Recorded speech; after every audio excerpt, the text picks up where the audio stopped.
Mana?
दूध तुमचं शिकून मध्ये यायचं माझं.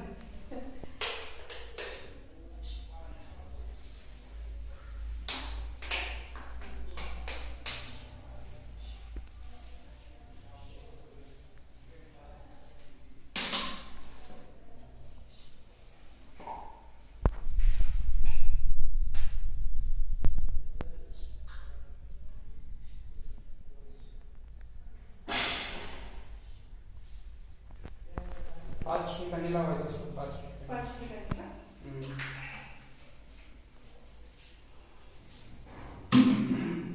आणि हे वाटतं नाही ना, इथे गणेश, पलीकडे जायचं कार्तिक स्वामी झालं की म्हणजे अशोक सुंदरी, परत पूर्ण याला पार्वती मातेच्या हस्तावर येते पिंड, तर पूर्ण कडेला आणि नंतर मग मध्ये असं टाकायचं. काय पाणी का? पाच ठिकाणी लावायचं.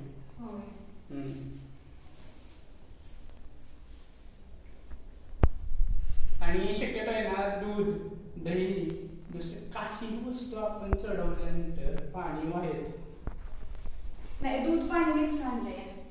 तर जे सांगतोय तेच बरं की दूध काही पण असू दे, काही बरं, कारण आपण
सगळे बाहेर म्हणून ते सगळे आता पिंडी वाटलं सगळा काय झाला.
बातम्या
कैलासराणा शिवचंद्रमौळी माता मुक्ती जाळ कारण्य सिंधू बहुदुःखारी तुझवी न शंभो मज कोण तारी शंभो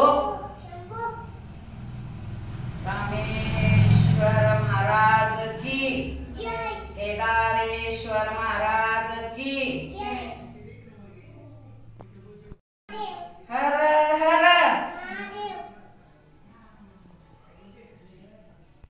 नमस्कार, मी सौ संगीता वैभव जाठार बोलत आहे. ओम नमः शिवाय. हर हर महादेव. हे मंदिर चौथाई गल्लीत आहे. या मंदिराची स्थापना पुराण काळातील रामाच्या काळात झालेली आहे. या मंदिराचे नाव रामेश्वर आहे. या मंदिरात भरपूर लोक दर्शनास येतात. या मंदिराचे पावित्र्य सुंदर व स्वच्छ व व्यवस्थित असते. या मंदिरात भरपूर लोक 16 सोमवारचे उद्यापन व बाकीचे करत असतात. या मंदिराचे महत्व भरपूर आहे, पण ते आपण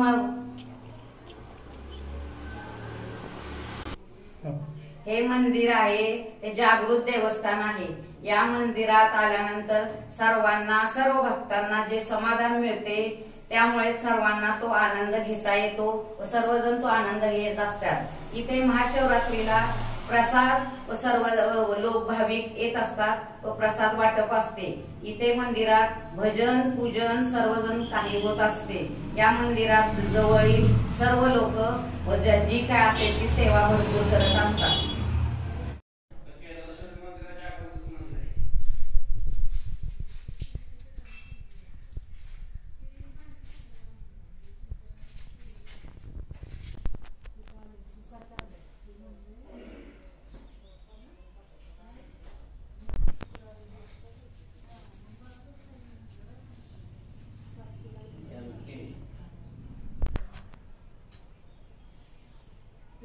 तुम्ही बोलू शकता.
पण चालू गेला आहे.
शरीराचं नाव आहे उषा राजकुमार चव्हाण, राहणार कोरेगाव. या मंदिराची माहिती देते. हे मंदिर बिल्वेश्वर मंदिर आहे आणि त्याचं ठिकाण महादेवनगरमध्ये आहे. महादेवनगरमध्ये नाव का पडलं तर आपण म्हणतो ना शिवाला हर हर महादेव, आणि त्याचं पूर्वीचं जे मंदिर आहे त्याचे साल आहे 1911 साली हे मंदिर स्थापन केलेलं आहे.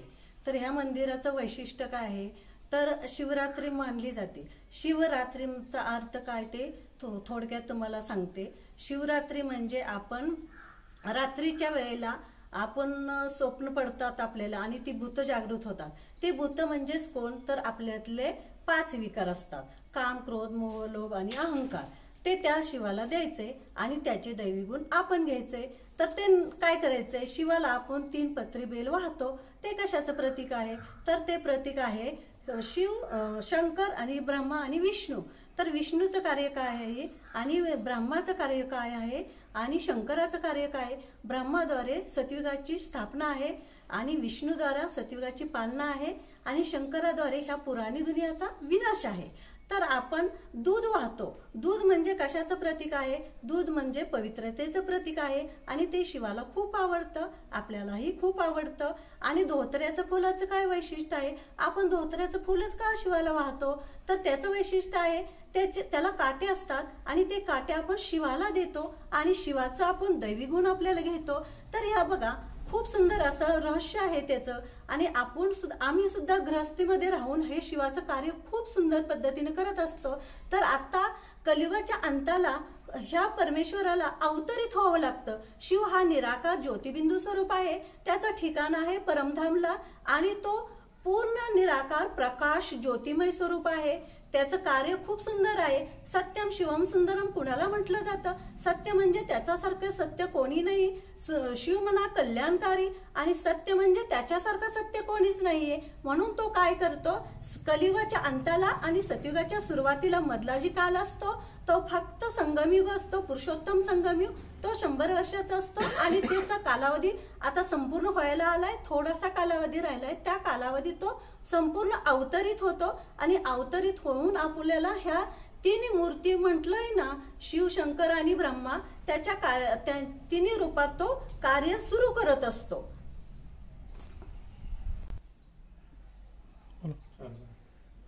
तो जरी निराकार असला तरी त्याचं कार्य काय आहे, पतितापासून पावन बनवायचं. सुख शांतीचा भंडार आहे, प्रेमाचा सागर आहे, सुखाचा सागर आहे, ज्ञानाचा सागर आहे, आनंदाचा सागर आहे, शक्तीचा सागर आहे, पवित्रतेचा सागर आहे. ते सागर आणि आपण त्याचं स्वरूप आहे. तो मिठे बच्चे म्हणतो. याचाच अर्थ काय, आपण सर्व आत्मे कुणाची मुलं आहोत तर त्या शिवाची मुलं आहेत. संपूर्ण विश्वाचा तो आत्म्याचा पिता आहे. म्हणून आपण त्याचं काय आहे, संतान आहोत. आणि म्हणून आपापसातली नाती आत्म्याची काय आहे, भाईची आहे किंवा बहीण भावाची आहे. शरीराने नाते अनेक वेगवेगळे आहेत. म्हणून तो शिव निराकार आहे. म्हणून आध्यात्मिक संसार करत असताना आध्यात्मिक ज्ञानाची खूप आवश्यकता आहे आणि कलियुगाच्या अंतालाच तो पतितापासून पावन बनण्यासाठी खूप सुंदर असं तो ज्ञान देत असतो. म्हणून मी सुद्धा एक गृहस्थी आहे. त्यामध्ये सुद्धा मी संपूर्ण गृहस्थीमधलं संपूर्ण कार्य व्यवस्थित पार पाडून ह्या शिवाचं आध्यात्मिक ज्ञान सफल करत असते आणि ते माझ्या भाग्यात जमा करून घेत असते. त्यामुळे ह्या सर्वांनी, विश्वातील सर्व लोकांनी हा लाभ घ्यायचे.